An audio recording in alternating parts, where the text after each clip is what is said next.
넘쳐나네. 주를 향한 내 속에 갈망이 주님께로 날 이끌어 주소서. 주님을 더 원하. 넘쳐나네 넘쳐나네 넘쳐나네. 주를 향한 내 속에 갈망이 주님께로 날 이끌어 주소서. 주님이 우리에게 말씀하십니다. 번제보다 하나님을 아는 것을 원하노라. 번제보다 하나님 알기를 원하며 찬양하겠습니다. 예수 사랑합니다. 사랑합니다. 온 마음 다하여 오직 주님 한 분만 간절히 더 원하. 넘쳐나네 넘쳐나네 넘쳐나네. 주를 향한 내 속에 갈망이 주님께로 날 이끌어. 사모하고 우리 주님을 의지하는 자에게 우리 주님은 그분의 사랑과 은혜를 활짝 부어주십니다. 다시 한번. 넘쳐나네 넘쳐나네. 이 시간 우리의 마음이 하나님 넘쳐납니다. 주님께로 날 이끌어 주소서. 주님을 더 마지막. 넘쳐나네 넘쳐나네 넘쳐나네 넘쳐나네 넘쳐나네.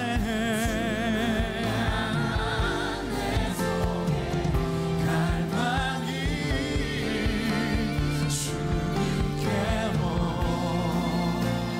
날 이끌어 주소서. 주님을 더 원하. 주님 우리의 고백은 이것입니다. 다만 내비는 날 다만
주께서 우리를 변화시키시고 당신의 사랑으로 우리를 가득가득 채워주시는 2019년이 되길 원합니다. 하나님, 이전에 사랑하지 못했고 내 마음에 인애가 없었다면 인애보다 제사를 원하지 아니하시는 우리 하나님을 기억하며 더 인애를 가지고 하나님, 더욱더 하나님을 아는 그 마음을 가지고 우리가 살아가며 주님 앞에 하나님 나아가게 하여 주시옵소서. 주께서 우리 삶을 붙드심을 믿습니다. 예수 그리스도의 이름으로 기도합니다. 아멘. 우리 주님께 큰 영광의 박수를 올려드리기 원합니다.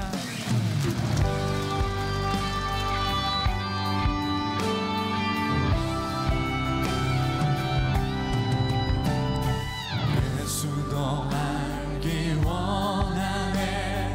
크고도 넓은 은혜와 대속해 주신 사랑을 간절히 알기. 다시 한번.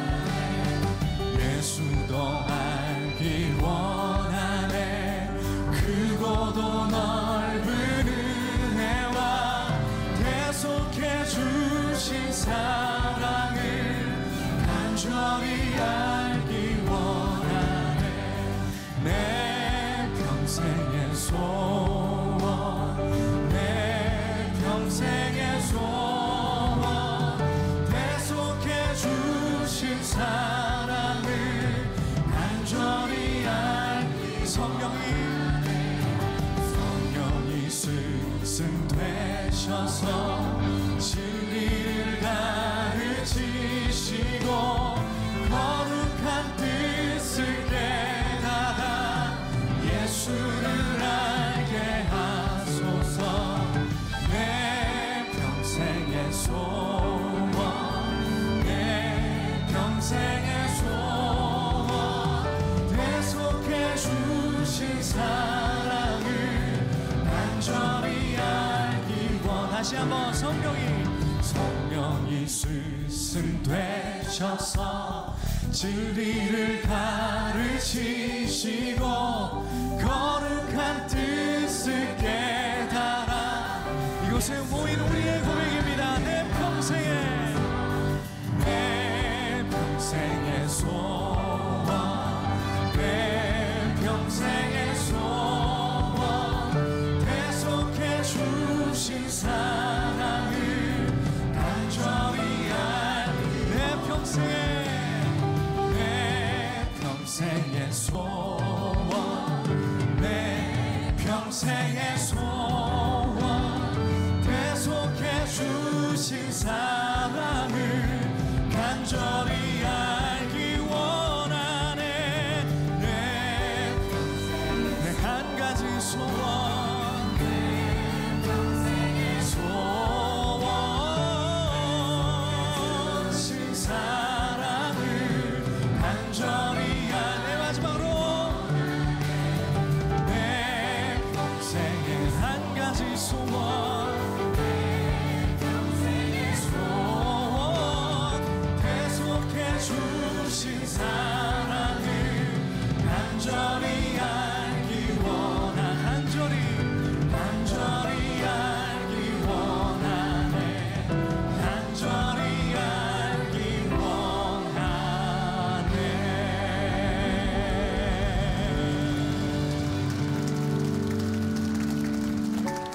우리가 주님의 사랑을 간절히 알기를 원합니다. 사랑은 오래 참고 온유하며. 그 말씀을 믿으며 함께 계속해서 찬양합니다. 내 백성이 나를 떠나 돌아섰지만 내 사랑이 내 백성을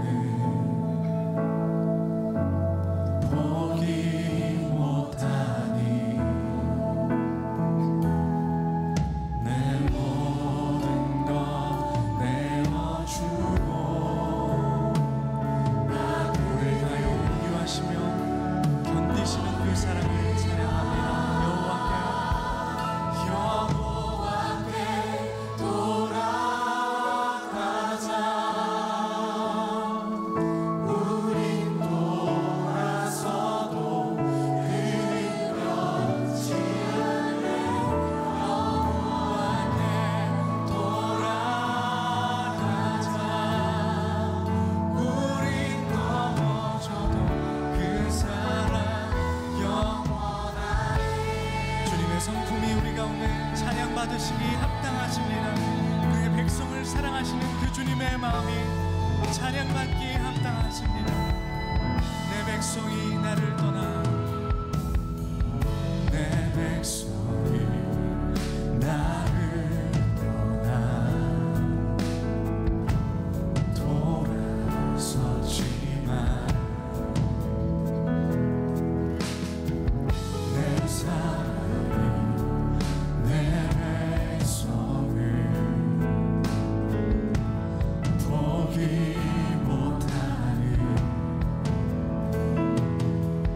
내 모든 것 내어주고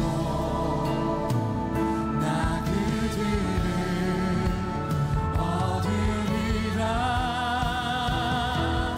여호와께 돌아가자. 우린 돌아서도 그는 변치 않네. 여호와께 돌아가자. 우린 넘어져도 우리 주님의 사랑을 담기 원하는 마음으로 우리 가사를 생각하며 사랑은 오래 나는 인애보다 제사를 원하지 않은 즉 하나님 그 주님을 우리가 기억합니다. 나는 인애를 원하고 제사를 원하지 않으며 번제보다 하나님을 아는 것을 원하노라.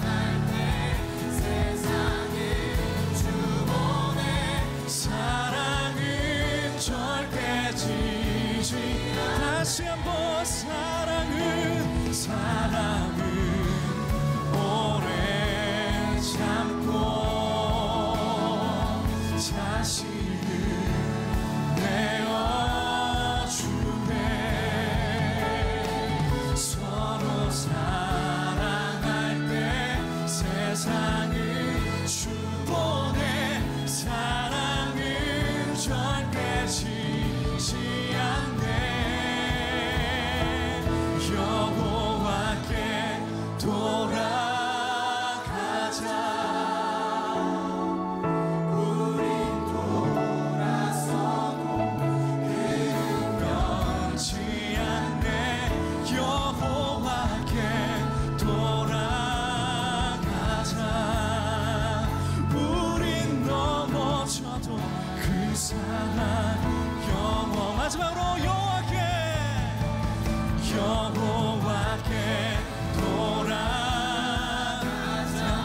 돌아갑니다.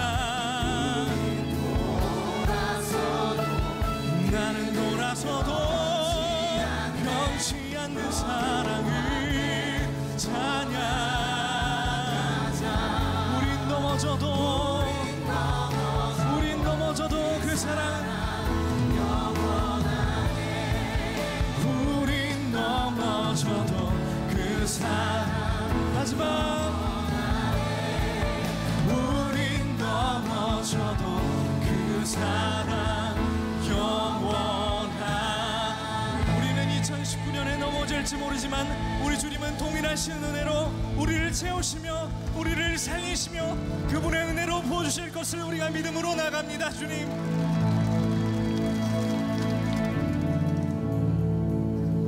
기도하겠습니다.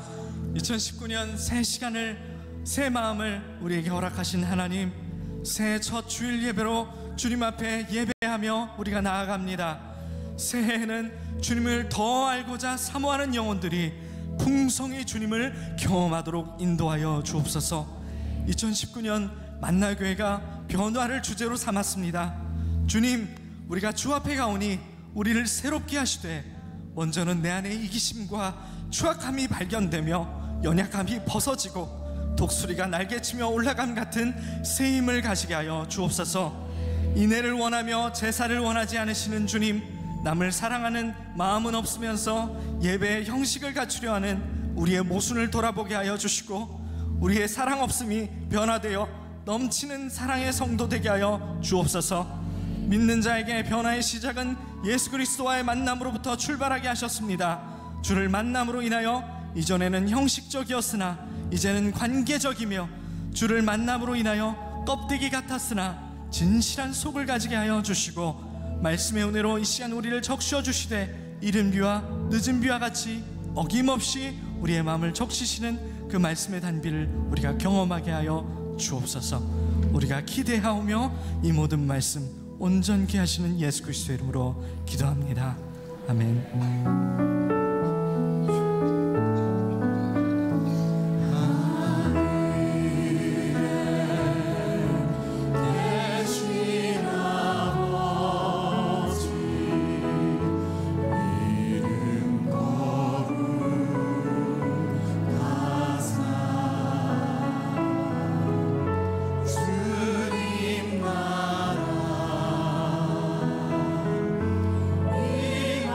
지고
이제 오늘부터 10주 동안 여러분들과 함께 하나의 이제 시리즈로 말씀을 나누게 되는데, 우리들이 믿고 있는 이 신앙이 어떤가를 이렇게 생각해 볼 수 있는 그런 종교인가, 혹은 우리들이 관계인가, 이런 부분들을 생각할 수 있는 조금은 심각한 주제가 될 수도 있고, 우리가 꼭 다루어야 될 신앙의 본질적인 부분이라고 저는 생각을 합니다. 그래서 여러분들이 정신을 똑바로 차리고 이 말씀을 앞으로 한 10주 동안 같이 이렇게 따라가면 좋겠다는 생각을 합니다. 지난해 변화산의 주제 중에 하나가 고백이었습니다. 다시 돌아가자. 다시 돌아가자라고 하는 말은 어떤 의미가 있냐면, 우리들이 돌아가야 될 곳이 있다고 하는 것이고, 우리들이 뭔가 잘못되어 있다는 부분이기도 하죠. 저는 신앙을 그렇게 생각을 합니다. 제가 요즘 많이 느끼는 것인데, 우리의 신앙의 가장 큰 오류 가운데 하나는 우리의 열심을 신앙으로 착각한다는 거죠. 그러니까 이제 신앙의 본질적인 부분, 제가 결론부터 이야기를 하자면, 신앙이란 하나님을 향한, 하나님에 대한 하나님의 마음을 아는 것이 신앙이다. 우리들에게 굉장히 중요한 주제인 거예요. 우리가 하나님을 알고 신앙생활을 하고 있는가. 올 한 해 전체적인 주제가 change, 변화입니다. 자, 지난해에 우리들이 다시 생각한 이유는 변화되기 위해서고요. 내년의 주제는 이미 decision, 결단이라고 하는 것으로 우리들의 주제를 정해놓고 있습니다. 올 한 해 우리들이 변화해야 될 것이 무엇인가? 저는 그 첫 번째가 하나님과의 관계에 대한 부분이라고 생각을 합니다. 왜 호세아 선지자는 이스라엘 백성들을 향해서 끊임없이 그의 예언서 가운데 여호와께 돌아가자, 여호와께 돌아가자 이렇게 말하고 있을까요? 호세아가 예언을 하고 있는 그 시대의 이스라엘 백성들은 참 많은 고통의 시간을 지나가고 있어요. 오늘 말씀해 보니까 여호와께서 찢으셨다, 여호와께서 치셨다라고 말씀하고 있습니다. 왜 하나님께서 그들을 찢으시고 왜 하나님께서 그들을 치셨을까? 그 원인이 어디에 있는가? 호세아는 그 원인이 우리들이 여호와 하나님을 잘 알지 못하기 때문이라고 말하고 있어요. 그래서 오늘 본문 3절 말씀은 전체 주제 부분이기도 합니다. 3절 다시 한번 볼까요? 그러므로 같이 보면 좋겠습니다. 그러므로 우리가 여호와를 알자, 힘써 여호와를 알자. 그의 나타나심은 새벽빛같이 어김없나니 비와 같이 땅을 적시는 늦은 비와 같이 우리에게 임하시리라 하니라. 여기 중요한 말씀, 여호와를 알자, 힘써 여호와를 알자. 그러니까 이스라엘의 문제는 뭐였냐면, 하나님을 예배하고 제사하고 있었지만 그들이 하나님을 잘 몰랐다는 거예요. 그러니까 그들이 제사하고 그들은 여전히 예배드리는 사람이었지만 그들의 하는 일들이 헛수고였다, 이런 말이죠. 그러니까 진정한 의도가 전달되지 않을 때 우리의 노력은 헛수고가 될 수도 있는데, 지금 우리의 신앙과 접목해 보면 우리들이 드리는 이 예배, 우리들이 드리는 봉사, 우리들이 드리는 헌금이 하나님의 마음을 알지 못하는 것들은 헛수고가 될 수도 있다는 거예요. 제가 결혼 주례를 할 때마다 늘 하는 이야기입니다. 성경에 보면 남편들에게 이렇게, 남편들아 아내를 사랑해라. 또 아내들에게 얘기합니다. 아내들아 남편을 존경해라. 이게 사랑과 존경이라고 하는 행위가 굉장히 중요한데, 진짜 중요한 것은 그것을 받는 사람이 사랑으로 느끼는가, 그것을 받는 사람이 존경으로 느끼는가라고 하는 거죠. 우린 그런 경우도 있잖아요. 나는 참 존경하는데 그 사람은 나에게서 모멸감을 느껴. 나는 사랑했다고 생각했는데 그 사람은 나에게서 사랑을 못 느껴. 그러면 이것은 헛수고가 되는 거겠죠. 자, 신앙인들, 아니, 이 말은 조금 어폐가 있어요. 저는 신앙인과 종교인을 좀 구별하려고 합니다. 종교인들은 흔히 이렇게 생각합니다. 나는 최선을 다했어. 나는 최선을 다했어. 최선을 다해서 봉사했고 최선을 다해서 예배드렸고. 그런데 신앙이란 우리의 최선이 아니라는 거예요. 하나님의 뜻을 따라 사느냐 마느냐에 대한 문제이지, 내가 최선을 다했다고 그것이 올바른 신앙이라고 말할 수 없는 거예요. 그러니까 우리의 신앙이 잘한다라고 하는 것을 저는 이렇게 정의합니다. 우리의 생각이 있어요. 우리의 최선이 있어요. 하나님의 뜻이 있어요. 신앙이 잘한다고 하는 것은 이 갭이 좁혀지는 거예요. 우리는 완전할 수 없습니다. 그러나 하나님을 알고 하나님을 닮아가고 하나님과의 관계 속에 들어갈 수 있는 거예요. 이것이 신앙이 자라나는 거죠. 제가 오늘부터 여러분들과 나누게 될 앞으로 10주 동안의 말씀은 스카이 제서니가 쓴 종교에 죽고 예수와 살다라고 하는 아주 작은 책인데, 저 안에서 많은 인사이트를 얻게 되었고 여러분들과 많이 나누게 될 거예요. 미국에는 이 풋볼이 굉장히 미식 축구가 굉장히 유행하고 사람들이 좋아하죠. 그 풋볼 스타 중에 와이드 리시버라고 얘기합니다. 이렇게 공을 받는 사람이죠. 스티비 존슨이라는 사람이 있습니다. 이 제서니의 책에 보면 그런 이야기가 나옵니다. 이 사람은 운동도 잘하는 사람이었고요. 그리고 신앙도 좋은 사람이었어요. 어느 날 그가 리시버로서 공을 받는데 굉장히 중요한 경기에서 공을 놓치고 게임을 망치게 됩니다. 트위터에 그는 그런 글을 씁니다.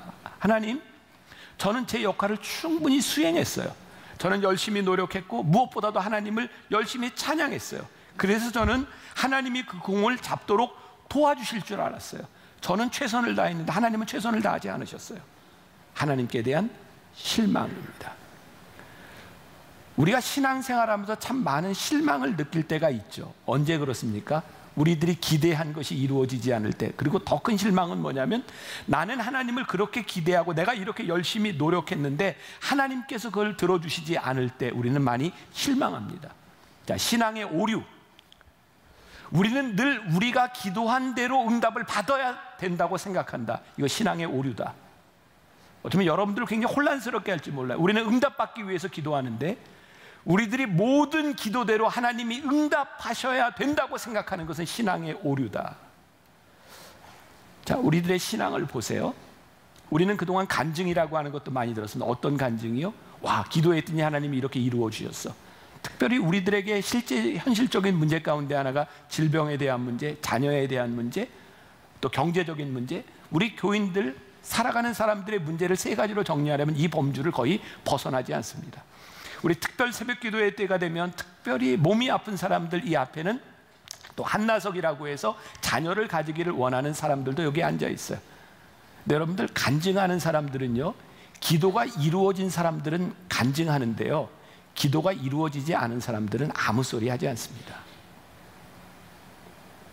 근데 우리들은 실제로 기도가 이루어지는 경험만 하는 것이 아니라 우리의 기도가 이루어지지 않는 일들도 많이 경험한다는 거예요. 만일 우리가 신앙을 우리의 기도가 하나님 앞에 응답되는 것이 신앙이라고 생각한다면 우리는 신앙생활하면서 실망할 일이 참 많은 거예요. 저는 목회자로서 그리고 제가 신앙의 본질을 이렇게 생각하면서 기도하면서 깨닫게 된 것이 있어요. 하나님은 우리의 뜻대로 움직이시는 분이 아니라 하나님은 끊임없이 하나님의 뜻대로 우리를 이끌어 가시는 분인 거죠. 그러니까 우리의 기도가 응답됐을 때 하나님의 뜻과 우리의 기도가 응답되지 않았을 때 하나님의 뜻이 있어요. 자, 그럼 우리들에게 이런 질문이 생길 수 있는 거예요. 그러면 하나님이 우리의 기도대로 움직이시지 않는 분인데 우리는 왜 기도해요? 기도해야 되는 이유가 뭐가 있는 거예요? 그런데 제가 또 깨닫게 된 게 있어요. 하나님 앞에 우리들이 간절히 기도해 보지 않으면 우리는 하나님의 뜻이 무엇인지 절대로 알지 못합니다. 하나님이 내 기도를 꺾으셨을 때 그것은 기도해 본 사람만이 하나님이 왜 꺾으시는지에 대한 고민이 생기는 일이지, 기도하지 않는 자들에 대해서는 하나님의 뜻을 알 수 있는 방법이 없습니다. 그러니까 예수님께서 하나님 앞에 간절히 기도하셨던 것은 내 뜻과 아버지의 뜻 사이에서 하나님의 뜻이 무엇인지를 분별하기 위해서 우리 주님도 땀방울이 핏방울이 되도록 기도하셨던 거예요. 그러니까 신앙이 뭐예요? 우리의 뜻에 대한 문제가 아니라 우리가 어떻게 하나님의 뜻을 알 것이냐에 대한 문제죠. 그러니까 우리들이 우리의 뜻을 계속 이루기 위해서 하는 일을 어떻게 정의하냐면 그것은 종교적 행위고요. 우리가 하나님의 뜻을 알기 위해서 예배하고 기도할 때 그것은 신앙적 행위가 되는 거예요. 그러니까 우리가 종교적인 것과 신앙적인 것은 구별할 수 있어야 돼요. 또 다른 표현을 한다면 종교적 행위라고 하는 것은 무엇인가? 우리는 하나님을 믿는다고 하면서도 우리의 주도권을 여전히 내가 가지고 있는 거예요. 내가 하나님을 움직이려고 해요. 종교적 행위는 내가 종교적 행위를 통해서 하나님을 통제하려고 하는 겁니다. 내가 이렇게 예배했으니 하나님 이렇게 응답해 주세요. 내가 이렇게 기도했으니 하나님 이렇게 응답해 주세요. 이것을 종교적 행위라고 말하는 거예요. 우리의 목적이 달성되지 않으면 종교적 행위에서는 실패했다라고 정의를 하고요. 우리들이 하나님과의 관계 속에서 신앙생활을 하기 시작할 때 하나님의 통제 아래 우리들이 들어가면 우리들의 삶에서는 믿음을 고백할 수 있는 일들이 훨씬 더 많아집니다. 전 분명히 고백할 수 있어요. 하나님이 내 기도를 들어주시지 않았을 때 하나님은 여전히 나를 향한 하나님의 뜻을 가지고 계셨고, 그것을 깨닫게 되었을 때 하나님은 여전히 내 삶에 선하신 분이었어요. 우리들이 신앙 안에서, 믿음 안에서 우리를 본다고 하는 것, 우리의 종교적인 행위는요, 우리의 신앙을 어떤 늘 공식 속에 넣으려고 하죠. 어떤 공식? 우리는 그렇게 배워왔잖아요. 여러분, 11조를 하면 여러분들 복을 받습니다. 어떻게? 30배, 60배, 100배 열매를 맺습니다. 여러분, 주의를 잘 지키면 여러분들의 인생에 문제가 없을 것입니다. 그런데 그러면 주의를 잘 지키면서도 예배를 드리다 나가서 교통사고를 날 수 있는 사람도 있는데, 그 사람은 뭔가요? 우리는 11조를 이렇게 열심히 드렸는데 내 사업이 잘 되지 않으면 그것은 뭔가요? 정말 하나님이 그런 하나님이라 내가 이렇게 하면 이렇게 들어줄 거라고 믿고 그 공식 속에 들어간다면 이 안에 예배드리는 우리들에게는 실패자가 너무너무 많은 거예요. 왜 그런 생각을 하게 되었을까요?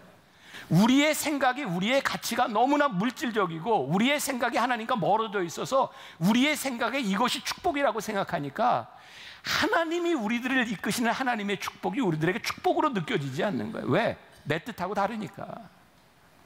전 요즘 참 많이 느끼는 것 중에 성경에 범사에 감사하라고 하는 말씀, 항상 기뻐하라고 하는 말씀은 우리의 가치를 가지고는 절대로 이해될 수 있는 말씀이 아니라, 하나님의 마음을 알기 전에 우리들이 알 수 없는 일, 우리들의 신앙의 근본적인 변화들이 일어나야 한다. 그래서 오늘 하나님을 알자. 어떻게 알자? 힘써 알자. 호세아가 얘기하는 거예요. 하나님은 어떤 분이세요? 5절과 6절 보겠습니다. 그러므로 내가 선지자들로 그들을 치고 내 입의 말로 그들을 죽였노니 내 심판은 비처럼 나오느니라. 하나님 굉장히 무서우신 분이세요. 선지자들을 치고 내 입의 말로 그들을 죽였다. 이 말은 하나님이 실제적으로 죽였다고 하는 뜻이 아니라 하나님께서 끊임없이 심판에 대한 말씀을 하셨다는 무서운 말이고요. 또 내 심판은 비처럼 나오느니라 하는 말은 이런 의미로 생각하면 돼요. 여러분들, 핵폭탄이 터질 때 팍 터지면 섬광이 확 나잖아요. 그 섬광 아래에 있는 것들이 다 잿더미가 됩니다. 하나님의 심판이 그렇게 무섭다는 겁니다. 자, 그런데 나는 인애를 원하고 제사를 원하지 않으면 번제보다 하나님을 아는 것을 원하노라. 하나님은요, 제사를 원하지 않으신대요. 인애를 원하신다고 되어 있어요. 자, 하나님께서 만일 우리를 심판하시는 게 목적이었다면 하나님은 왜 계속해서 경고를 하실까요?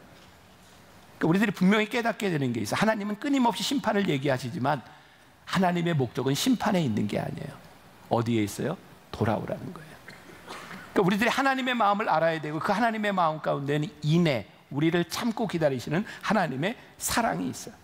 그러니까 하나님이 우리들에게 끊임없이 경고하시는 이유는 심판으로 우리와의 관계를 끝내겠다고 하시는 것이 아니라, 내가 이렇게 경고하면 네가 다시 한번 나의 관계 속으로 들어왔으면 좋겠다는 거죠. 여러분들 지나가다가 남의 집 애가 막 떼쓰고 막 말썽 부리는데 굳이 가서 여러분들 막 너 그러지 말아라 뭐 이러세요? 그냥 지나가지 않습니까? 왜? 그놈 나와 상관없잖아요. 근데 내 자식이 그러면 그냥 놔두지 못합니다. 왜? 그놈은 나와 관계 있는 놈이기 때문이죠. 하나님이 우리와 관계를 맺지 않으신다면 우리들이 무슨 짓을 하든 하나님은 그냥 내버려 두실 수 있어요. 근데 하나님은 우리와 관계 맺기를 원하시기 때문에 우리들에게 끊임없이 말씀하고 있는, 오늘 하나님은 제사가 아닌 인애를 원하시는 분이다라고 되어 있어요. 자, 제사. 하나님은 왜 제사를 원치 않으셨을까요? 오늘날로 얘기하면 예배인데, 오늘날로 표현을 하면 하나님 우리 예배를 원치 않으신다 이렇게 말씀하시는 거예요. 그러면 우리들이 예배를 드리는 목적이 뭘까요? 왜 하나님은 이스라엘 백성들에게 제사를 원치 않는다고 말씀하셨을까요? 여러분, 이스라엘 백성들이 타락하고 하나님과 멀어졌을 때 그들은 여전히 제사를 드렸어요. 그들은 여전히 예루살렘 성전에 모였고요, 그들은 희생제물을 드렸습니다. 하나님이 그거 원치 않으신다는 거예요. 자, 우리가 생각해 봅시다. 그들이 처음부터 그런 마음은 아니었을 거예요. 그들은 제사를 드리며 양을 죽이고 소를 죽이고 칼로 그 피를 볼 때 우리의 죄가 이렇게 무서운 것이구나 라고 생각했을 텐데, 어느 날부터인가 조금 생각이 달라졌을 것 같아요. 왜냐하면 그들이 정기적으로 제사를 드리다 보니까, 아, 내가 죄를 져도 용서를 받는구나. 그러니까 제사를 드리고 밖에 나가서 살아가는 삶에 대해서 내가 면죄부를 주죠. 아, 내가 또 제사 드리면 되잖아. 그러니까 제사를 드릴 때 나와 제사를 드리지 않을 때 나가 너무나 종교적인 거예요. 형식적이 되어버리는 거예요. 하나님이 화가 나셨어요. 나는 너희의 그런 제사를 원치 않는다. 오늘 여기에서 제사라고 하는 것은 이런 의미입니다. 특정한 장소에서 특정한 시간에 제사를 드림으로 인하여 나의 행위로, 내가 종교적인 행위를 다 함으로 내 신앙이 다 됐다고 생각하는 것, 하나님이 그거 원치 않으신다는 거예요. 이렇게 예를 들 수 있을 것 같아요. 여러분들 주변에 보면 바람둥이들이 좀 있죠. 특별히 바람의 은사가 있는 사람들이 있지 않습니까? 여러분들 머릿속에 떠오르는 그 사람, 바람둥이. 바람둥이의 특징이 뭔지 아세요? 이런 겁니다. 바람둥이는요, 아내하고 별로 문제가 없어요. 아내를 아주 사랑합니다. 문제는 집에서만 사랑한다는 거죠. 그리고 회사에 가잖아요. 여전히 아내를 사랑하지만 회사에 가면 그 여자가 너무 사랑스러운 거예요. 이 마음에는 변함이 없어요. 진짜 사랑하는 겁니다. 그리고 또 밖에 오다가 어느 가게에 들리는 그 집 여자도 너무너무 사랑스러워요. 사랑이 거짓말이 아닙니다. 근데 사랑이 여러 개가 있다는 거죠. 하나님이 이스라엘 백성들을 향해 영적 간음이라는 이야기를 하고 하나님이 이거 무지무지하게 싫어하신다고 말씀하세요. 여기 있는 여자 중에 우리 남편 아무 문제 없어. 집에서는 날 사랑하잖아. 밖에서는 뭐 알아. 난 오케이. 됐지 오케이. 우리 남편 최고. 이럴 사람 있으세요? 그건 관계가 되어 있지 않다는 거죠.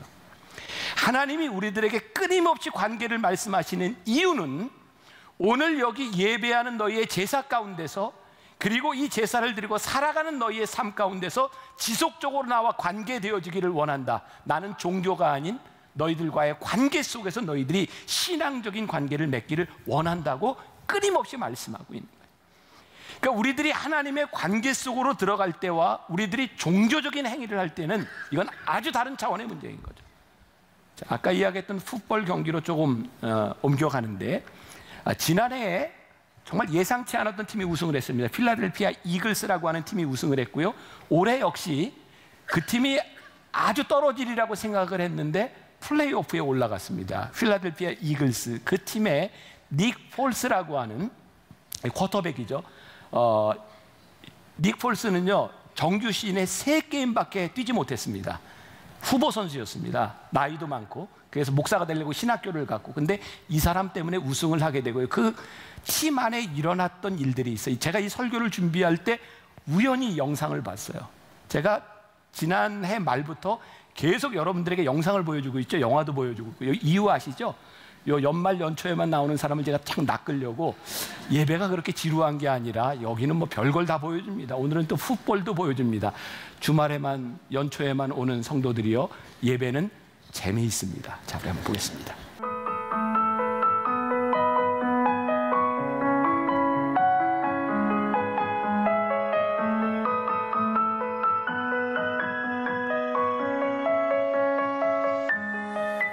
Let's bring in your MVP, Nick Foles.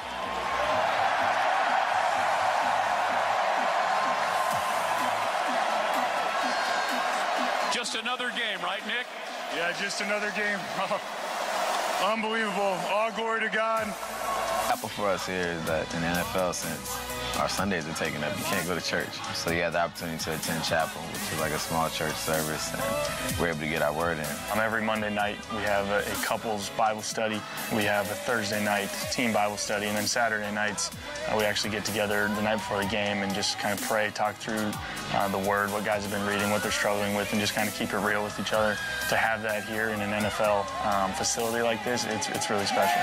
How important is it for you to use your platform to glorify God? I mean, it's huge. Our number one goal on this earth is to make disciples. That's the only job that we want to do. So Faith in Football this Sunday is huge. This is a platform that we have to draw people to the Word, to Jesus. It's something that we don't take for granted by any means. It's obviously responsibility, but we love that.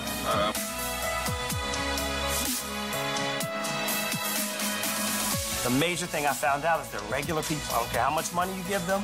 I don't care how much fame a person has. If they don't know who they are inside, it really doesn't matter. This is the whole part of really what I preach to the players, is that football is a platform. It's not your purpose.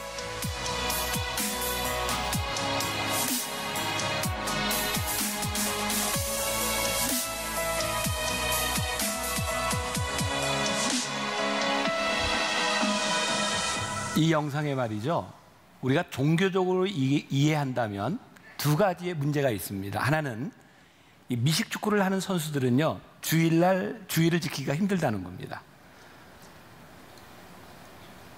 종교적으로 볼 때는 문제가 있는데 이들은 주일날 예배를 드리지 않아도 그들의 삶의 목적과 그들의 삶에 헌신된 모습들이 이 안에 있습니다. 하나님의 관계가 깨어지지 않은 거죠. 또 하나, 이들의 목적 가운데 내가 이렇게 예배드리고 기도해서 내가 우승하는 게 목적입니다 라고 생각하면 저는 이 영상을 여러분들에게 보여줄 이유가 없습니다. 그들이 미식축구 선수로서 여기에 모여있고 그들이 하는 이유를 뭐라고 설명하냐면, 이게 짧게 한번 지나갔는데 플랫폼이라고 하는 이야기를 했습니다. 하나님께서 우리들에게 준 플랫폼, 우리의 터전을 주셨고 우리는 여기에서 하나님을 예배하고 제자가 되는 것이 가치가 있다고 생각하는 거예요. 그들의 목표는 우승이 아니라 그들에게 주어진 삶에서 우리들이 어떻게 하나님과의 관계를 가지느냐에 대한 문제가 있는 거예요. 이런 믿음 가운데서는 그들이 우승을 하지 못해도 그렇게 큰 문제가 없습니다. 왜? 하나님은 그들을 우승시켜 주시는 분이 아니라 그와 관계된 분이기 때문이죠. 그럼 우리들의 신앙에 많은 오류들이 뭔가요? 우리는 그동안 축구할 때 골을 넣고 기도하는 사람들을 보면서 믿음이 참 좋다 이렇게 생각했습니다. 그러면 굉장히 심각한 문제가 있는 거죠. 그 사람이 언제까지 골을 넣으리라고 생각합니다. 전성기를 지나면 아마 골을 넣지 못할지도 모릅니다. 그러면 하나님께서 그 사람을 40, 50이 될 때까지 11초 때 뛰게 해주시든가 공이 어떻게 들어가게 해주시든가 그래야 하나님이 맞는 거 아니에요? 그렇지 않다는 거예요. 그가 기도하면서 골을 넣을 수도 있지만 골을 못 넣게 하기 때문에 그의 신앙에 문제가 생기는 것은 아니라는 말입니다. 또 내 눈에 띄죠. 우리 권재관 집사 저기 앉아 있는데 요번에 보니까 코미디 대상을 받았어요. 그래서 전 못 봤는데 하나님께 영광을 얘기했죠. 예. 참 오랜 시간을 지나면서 이렇게 하나님께 영광을 했어요. 제가 그렇게 묻고 싶은 거예요. 그러면 대상을 받기 전에 하나님은 권재관 집사의 하나님이 아니었는가?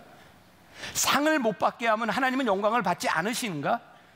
그렇다면 우리는 굉장히 종교적으로 있는 거죠. 왜? 하나님은 우리의 삶에 힘들고 어려운 때를 지나갈 때도 여전히 우리와 함께 하시고 우리를 붙잡아 주시는 분이고, 나를 통해서 영광을 받으시는 것은 하나님의 방법이지 내가 원하는 방법대로 이루어지는 것은 아니에요. 근데 우리들이 이걸 잘못 생각하면 우리는 우리의 방식대로 하나님을 생각하게 되는 거죠. 우리 교회 요 근처에 훈련하면서 잠깐 신앙생활을 했던 장미란 선수, 장미란 선수 아시죠? 장미란 선수가 참 신앙생활을 잘했어요. 귀감이 되는 사람이에요. 제가 태릉 선수촌에 예배를 인도하러 갈 때마다 참 안 어울리는 장면이 하나 있었어요. 장미란 선수가 피아노 반주를 하는 거였어요. 피아노가 그렇게 작아 보였어요. 근데 우승을 하면서 기도하는 것이 감동스러웠지만 진짜 우리들에게 감동스러웠던 장면은요, 마지막 올림픽에서 메달을 따지 못하고 실패하고 최선을 다한 채 기도하는 모습이었어요. 하나님은 우승하는 그 현장에도 여전히 하나님이시고, 내가 실패하는 순간에도 여전히 나를 위로하시고 나와 함께 하시는 하나님이 될 때 우리는 하나님의 관계 속에 있는데, 우리는 하나님을 우리의 성공의 도식 속에 놓고 그렇게 종교적으로 신앙생활을 하려고 하는 경향들이 우리들에게 있는 거예요. 그래서 여러분들에게 중요한 말씀을 드리는데, 종교는 굉장히 무겁습니다. 왜? 나는 내 행위로 내가 무언가를 이뤄내려고 하니까, 하나님을 만족시켜야 된다고 생각하니까 내가 주일을 봉사하고 예배드리고 헌금하고 이러는 일들이 너무너무 무거운 거예요. 하나님은 그런 분이 아니신데. 그래서 종교는 무겁고 관계는 가벼움이라 이렇게 말을 할 수 있을 것 같아요.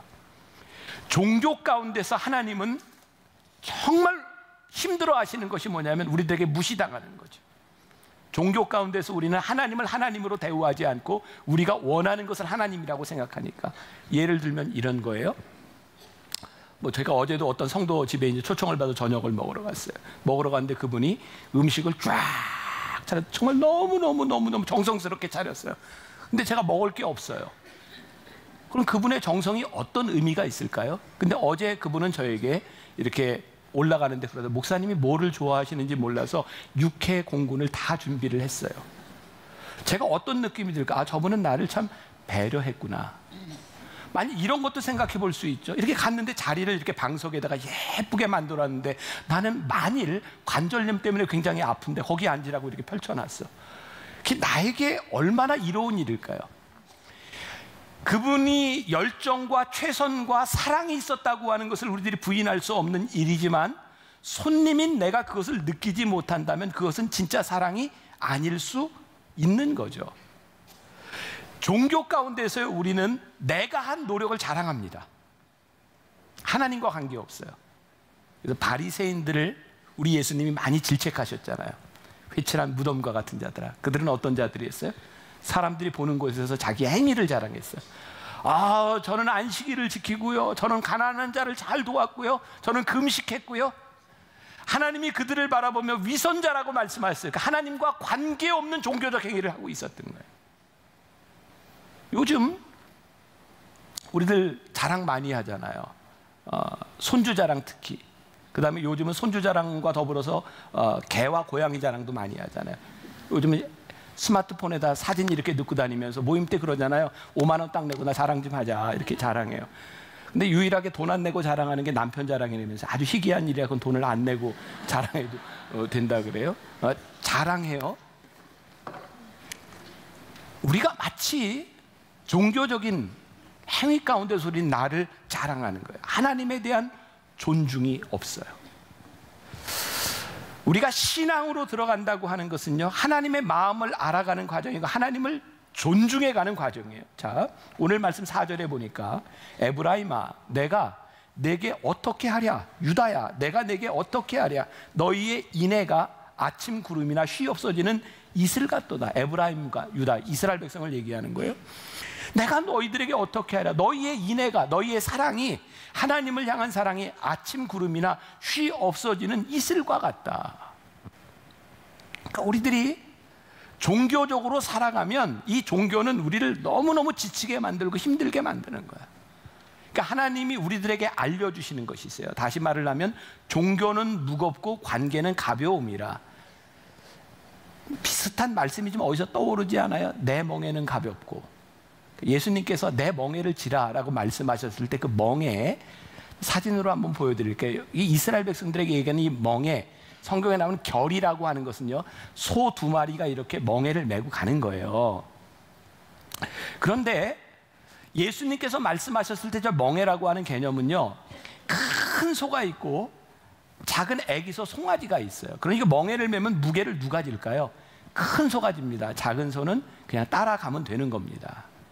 그러니까 예수님께서 우리들에게 멍에를 메라 라고 했을 때는 예수님께서 우리들에게 무게를 더해 주시려고 하는 것이 아니라 나와 함께 가자.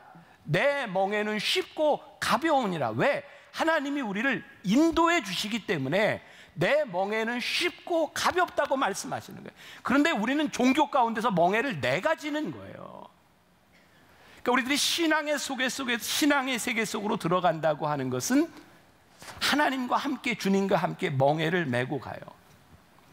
일본의 유명한 신학자 중에 우찌무라 간조라고 하는 사람이 있습니다. 그 사람은 무교회주의자입니다. 그 사람의 영향을 받은 사람이 누구냐면 함석헌옹입니다. 그도 우리나라의 대표적인 무교회주의자입니다. 함석헌옹의 영향을 받은 사람 중에 하나가 올해로 100세를 맞이한 김형석 교수입니다. 그분은 무교회주의자는 아닙니다.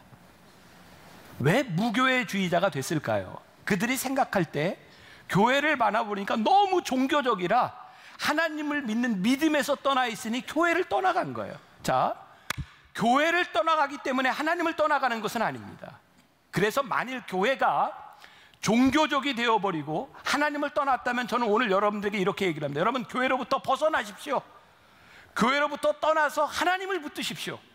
왜? 하나님을 붙든 게 신앙이니까. 그런데 저는 이런 생각을 하는 거예요. 교회를 떠나는 것보다 더 중요한 것이 있는데 하나님께서 이 교회를 세우신 이유와 목적을 가지고 회복되어야 된다는 거예요. 왜? 하나님께서 교회를 세우셨을 때 그 마음이 있으면 교회가 그 일을 감당하고 하나님의 마음이 있는 교회가 된다면 우리들이 교회에서 신앙생활을 하는 것이 마땅한데, 교회가 어느 날부터 종교적이 되어버렸다고 하면 교회를 떠나는 게 맞는 거예요.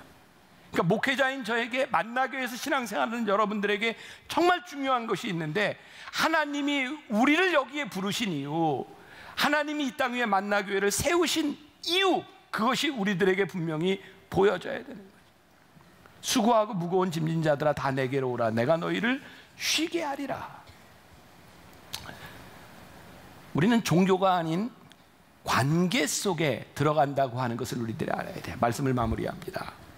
요한복음 9장에 예수님께서 제자들과 함께 이렇게 지나가실 때 사람들이 날 때부터 소경된 자를 데리고 와서 묻습니다. 이 사람이 소경된 것이 부모의 죄입니까? 이 사람의 죄입니까? 종교적인 사람들이요 예수님께 묻습니다. 누구의 죄 때문에 이 사람이 눈이 먼 것입니까? 종교적인 것 속에서 우리는 우리들의 문제를 이렇게 해석하려고 합니다. 우리들이 어려움을 당하면 이 어려움은 무슨 죄 때문에 일어난 일일까요? 우리는 종교적인 도식 가운데서 설명하려고 합니다. 여러분들, 욥의 친구들이 욥에게 와서 내가 이렇게 고난을 받는 것이 네가 무슨 죄가 있는지 생각해봐라. 욥이 너무너무 답답한 거예요. 하나님께서는 욥의 고난을 통해 그를 정금같이 만들어내기를 원하셨는데 종교적인 도식 속에서는 이게 설명이 되지 않는 거예요. 예수님께서 이 눈먼 자를 바라보며 이렇게 말씀하시죠. 이 사람이 소경된 것은 그 부모의 죄도 아니고 이 사람의 죄도 아니고 이 사람이 나음을 통하여 하나님이 영광을 받으시기를 원합니다. 그러니까 예수님의 마음 가운데는요, 이 사람이 고통을 당하는 것에 대한 죄에 대한 문제가 아니라 그 사람을 긍휼히 여기는 마음이 예수님 가운데 있는 거예요. 우리가 여호와를 알자, 힘써 여호와를 알자. 우리가 예수님을 믿고 살아간다고 하는 것은 예수님이 어떤 분이신지를 아는 거예요. 우리를 심판하신다고 말씀하시지만 심판의 목적이 있는 것이 아니라 관계를 회복하기를 원하시고 우리의 아픔 가운데서 우리와 함께하기를 원하시는 그 주님의 마음을 알자는 거예요. 물론 우리들의 고통과 어려움들이 우리의 죄를 통해 오는 문제들이 있어요. 그 회개하면 됩니다. 그런가 하면 우리의 죄와 인과관계로 설명되지 않는 우리들의 아픔들이 있는데 그 아픔 가운데서 하나님의 뜻이 무엇이고 지금 우리의 아픔 가운데서 우리와 함께 하시는 하나님의 인도하심과 섭리하심, 함께 하심이 우리들에게 경험되기 시작할 때 우리의 신앙의 눈이 열리잖아요. 그리고 우리들이 그 가운데서 믿음을 고백하고 주와 함께 동행해 가는 거잖아요. 그러니까 내가 주님을 알 때, 주님의 사랑을 알 때 내가 해야 되는 일이 명백해져요.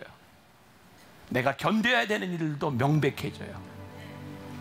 오직 주의 사랑에 매여 내 영 기뻐 노래합니다.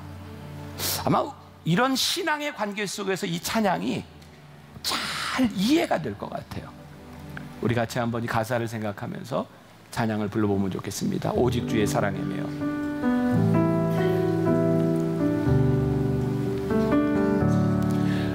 오직 주의 사랑에 매여 내 영 기뻐 노래합니다. 이 소망의 언덕 기쁨의 땅에서 주께 사랑 드립니다. 오직 주의 임재 안에 갇혀 내 영 기뻐 찬양합니다. 내 영 기뻐 찬양합니다. 이 소명의 언덕 거룩한 땅에서 주께 경배드립니다. 주께서 주신 모든 은혜 나는 말할 수 없네. 내 영혼 즐거이 주 따르렵니다. 주께 내 삶 드리리라. 우리 다 같이 일어나서 찬양하겠습니다. 오직 주의 사랑에 내 영 기뻐 노래합니다.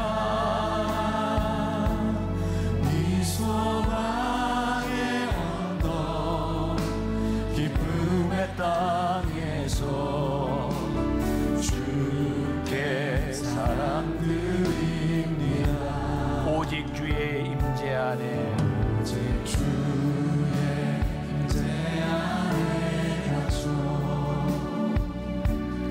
내 영 기뻐 찬양합니다. 이 소명의 언덕 거룩한 땅에서 주께 경배드립니다. 주께서 주께서